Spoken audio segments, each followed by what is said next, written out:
আল্লাহর এক বান্দা ছিল নামাজে সেজদায়। তখন আল্লাহ রাব্বুল আলামিন তাকে ডাক দিয়ে বলে, বান্দা তুই যতই নামাজ পড়, যতই সেজদা কর, তোর জায়গা জাহান্নাম। এই কথা শুনে বান্দাটি বলল, আলহামদুলিল্লাহ। আল্লাহ তখন বলে, এই বান্দা, জাহান্নামের কথা শুনে কেউ আলহামদুলিল্লাহ কয়? বান্দা তখন বলে, আল্লাহ, জাহান্নামের মালিকও তুমি, জান্নাতের মালিকও তুমি।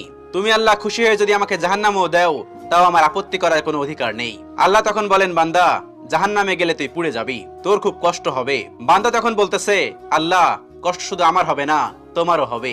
আল্লাহ তখন বলতেছে, বান্দা, তুই পুড়বি জাহান্নামের আগুনে, আমার কষ্ট হবে কেন? বান্দা তখন বলে, আল্লাহ, কোনো মায়ের কোল থেকে যদি কোনো বাচ্চা পানিতে পড়ে যায়, তাহলে কোনো মাই দূরে দাঁড়িয়ে থাকতে পারে না, দৌড়ে গিয়ে বাচ্চাকে কোলে নেয়। আমার বিশ্বাস, ওই মায়ের চেয়ে কোটি কোটি গুণ দয়া তোমার বেশি।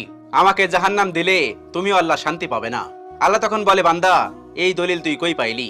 বান্দা তখন বলে, আল্লাহ, আমাদের জাতির পিতা ইব্রাহিম আলাইহিস সালাম তোমার প্রেম মুখে নিয়ে যখন নমরুদের আগুনে পড়ে গেল, তার আগেই তুমি বলে